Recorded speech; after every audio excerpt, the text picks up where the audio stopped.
ஆண்டவராகிய இயேசு கிறிஸ்துவின் நாமத்தில் வாழ்த்துக்கள். இந்த நாளிலும் 1 தீமோத்தேயு 6வது அதிகாரம் முதல் 5 வசனங்களை மாத்திரம் நாம் தியானிக்கலாம். இந்த பகுதியில் ரட்சிக்கப்பட்ட விசுவாசிகள் அடிமைத்தனத்துக்கு உட்பட்டவர்களாக இருந்தால் அல்லது வேலை செய்கிறவர்களாக இருந்தால் வேலை ஸ்தலங்களிலே எப்படி அவர்கள் பணியாற்ற வேண்டும் என்கிற காரியத்தை குறித்து தீமோத்தேயு சபைக்கு போதிப்பதற்கான அறிவுரைகளை இங்கே பவுல் அப்போஸ்தலன் வழங்குகிறார். தேவனுடைய நாமமும் உபதேசமும் தூஷிக்கப்படாதபடிக்கு அடிமைத்தன நுகத்துக்குட்பட்டிருக்கிற வேலைக்காரர் அனைவரும் தங்கள் எஜமான்களை எல்லா கணத்திற்கும் பாத்திரர் என்று எண்ணிக்கொள்ள கடவர்கள் என்று சொல்லி இங்கே தொடங்குகிறார். அதாவது ரட்சிக்கப்பட்டு சபையில் சேர்க்கப்பட்டிருக்கிற அடிமைத்தனத்துக்குட்பட்டவர்கள் பவுலுடைய நாட்களிலே அங்கே அநேக அடிமைகள் வேலை செய்கிறவர்களாக காணப்பட்டார்கள். அப்படிப்பட்டவர்கள் ரட்சிக்கப்பட்டு விட்டார்கள் என்று சொன்னால், அல்லது இன்றைய நாட்களில் இருக்கக்கூடிய வேலைக்காரர்கள் ரட்சிக்கப்பட்டு விட்டார்கள் என்று சொன்னால், ரட்சிக்கப்படாத ஒரு எஜமான இடத்துல வேலை செய்யும் பொழுது அவன்தான் ரட்சிக்கப்படலையே, அவனுக்கு என்ன மரியாதை கொடுக்கணும் அப்படின்னு சொல்லி இல்லாமல் எஜமான்களை எல்லா கணத்திற்கும் பாத்திரர் என்று எண்ணிக்கொள்ள கடவர்கள். தனக்கு இந்த உலக பிரகாரமான ஒரு எஜமானாக இருக்கிறபடினால அவருக்கு கொடுக்க வேண்டிய கனத்தை, அவருக்கு கொடுக்க வேண்டிய மரியாதையை, அவர் எதிர்பார்க்கின்ற வேலையை நாம் செய்ய வேண்டும் என்று சொல்லி இங்கே பவுல் அப்போஸ்தலன் அங்கே சபைக்கு வரக்கூடிய அடிமைகளுக்கு வேலைக்காரர்களுக்கு போதிக்கும்படியாக சொல்லுகிறார்.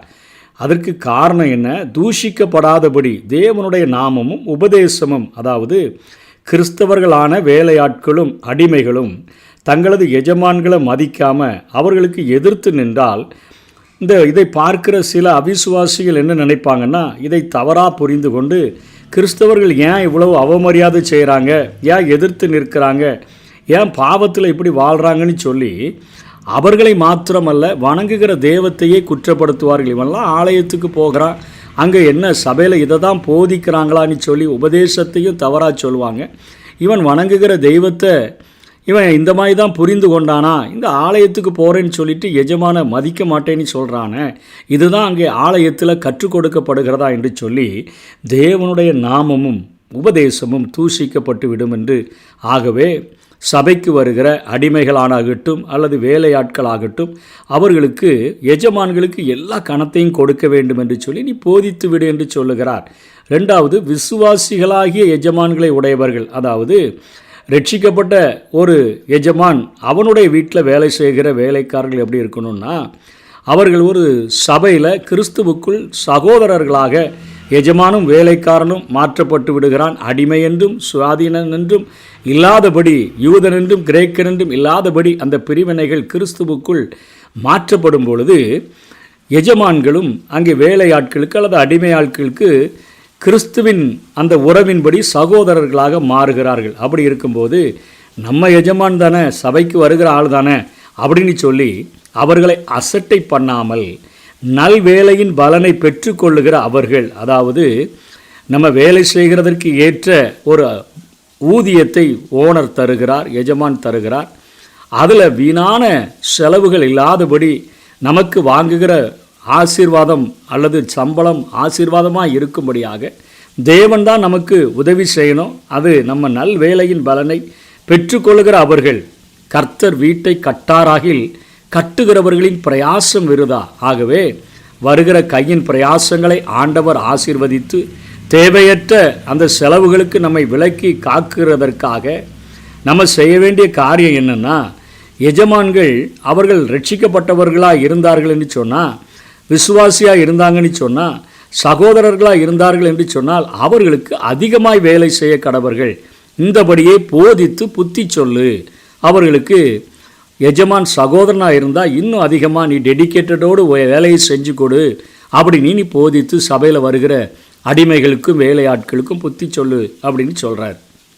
அதனைத் தொடர்ந்து, ஒருவன் நம்முடைய கர்த்தராகிய இயேசு கிறிஸ்துவின் ஆரோக்கியமான வசனங்களையும் தேவ பக்திக்கேற்ற உபதேசங்களையும் ஒப்புக்கொள்ளாமல் வேற்றுமையான உபதேசங்களை போதிக்கிறவனானால் அவன் இருமாப்புள்ளவனும் ஒன்றும் அறியாதவனும் தர்க்கங்களையும் வாக்குவாதங்களையும் பற்றி நோய் கொண்டவனுமாய் இருக்கிறான் என்று சொல்லி, அதாவது பாவ பிணியில் பாவ நோயில் மாட்டிக்கொள்ளுகிறார்கள். எதற்கு எப்படி மாட்டிக்கொள்ளுகிறார்கள் என்று சொன்னால், இன்றைக்கி உலகத்தில் பாவம் செய்கிற மனிதர்கள் பாவ நோயினால் பாதிக்கப்பட்டிருக்கிறார்கள். ஒரு கேன்சர் வந்தாலோ அல்லது எய்ட்ஸ் வந்தாலோ சுகமாக்க முடியாதபடி அவர்கள் மரணத்தை சந்திக்க நேரிடுமே. அதைவிட கொடுமையான ஒரு வியாதி தான் பாவ நோய். அதற்கு சம்பளம் மரணம் என்று வேதம் சொல்லுகிறது. அப்படிப்பட்ட அந்த நோயை குணமாக்குகிறதற்கு தேவன் வைத்திருக்கிற வழி என்னன்னு சொன்னால், கிறிஸ்துவின் ஆரோக்கியமான வசனங்கள், தேவ பக்திக்கேற்ற உபதேசங்கள். இதனை போதிக்கும் பொழுது அதை ஒத்துக்கொண்டார்கள் என்று சொன்னால் அவர்கள் இந்த பாவ பிணியிலிருந்து அவர்கள் விடுதலை பெறுகிறார்கள். இந்த தங்களுடைய அந்த நோயை, பாவ நோயை குணமாக்குகிற ஆரோக்கியமான வசனங்களை, தேவ பக்திக்கேற்ற உபதேசங்களை ஒப்புக்கொள்ளாமல் வேற்றுமையான உபதேசங்களை போதிக்கிறவங்களாக இருந்தாங்கன்னா அவங்க தனக்கு இருக்கக்கூடிய வியாதியையும் புரிந்து கொள்ளாமல் துணிகரமாய் தொடர்ந்து பாவம் செய்கிறதுனால் அவர்களை குறித்து சொல்லுகிறார், அவன் இருமாப்பு உள்ளவனும் ஒன்றும் அறியாதவனும். அதாவது ஒரு பொது அறிவு எனக்கு நிறைய இருக்குதுன்னு சொல்லிட்டு வழியே அவர்கள் வழிபடுகிற தொழுகைகளெல்லாம் பார்க்கும் பொழுது அத்தனை நமக்கு ஒரு படித்தவர்களாக இப்படி செய்கிறார்கள் என்பது போல தோன்றும். ஒரு கல்வாரியில் சிந்தப்பட்ட இயேசு கிறிஸ்துவின் இரத்தத்தினால நம்முடைய பாவங்கள் கழுவப்படுகிறது என்று சொல்லப்படுகிற காரியத்தை அவர்கள் விசுவாசியாதபடி, அவர்கள் ஒன்றும் அறியாதிருந்தோம், எனக்கு எல்லாம் தெரியும்ப்பா, பகுத்தறிவினால் நான் இதை கண்டுகொண்டேன்னு சொல்லிட்டு அவர்கள் செய்கிற காரியங்களை பார்க்கும் பொழுது அது அத்தனை நமக்கு ஐயோ இவ்வளோ அறியாமையில் இருக்கிறாங்களேன்னு தோணும். தர்க்கங்களையும் வாக்குவாதங்களையும் பற்றி நோய் கொண்டவனுமாய் இருக்கிறான்.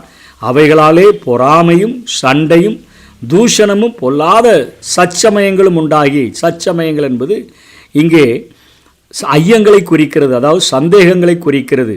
அவர்களால் பொறாமை, சண்டை, தூஷணம், சந்தேகங்கள் இவைகள் உண்டாகி கெட்ட சிந்தனை உள்ளவர்களும் சத்தியம் இல்லாதவர்களும் தேவ பக்தியை ஆதாய தொழிலென்று கருதுகிறவர்களுமாய் இருக்கிற மனுஷரால் உண்டாகும் மாறுபாடான தர்க்கங்களும் பிறக்கும். இப்படிப்பட்டவர்களை விட்டு விலகு என்று சொல்கிறதை பார். கெட்ட சிந்தை உள்ளவர்கள், சத்தியம் இல்லாதவர்கள், தேவ பக்தியை ஆதாய தொழில் என்று கருதுகிறவர்கள். இன்றைக்கி ரட்சிக்கப்பட்டுட்டார்னா கிறிஸ்தவ சங்கத்தில் சேர்ந்துட்டாலோ அல்லது கிறிஸ்தவனாக மாறிட்டாலோ இந்தந்த சலுகைகள் கிடைக்கும்னு சொல்லி தேவனை தேடாமல் தேவனுடைய அந்த சங்கங்களில் சேருகிறதினால் கிடைக்கிற உலக பிரகாரமான ஆசீர்வாதங்களை கருதுகிறவர்கள், கெட்ட சிந்தனை உள்ளவர்கள், சத்தியத்தை அவங்களுக்கு நேசிக்கிறதற்கு விருப்பமே இல்லாமல் இருக்கிறவர்கள், அவர்களிடத்தில் அறியாமல் தான் இருக்குது.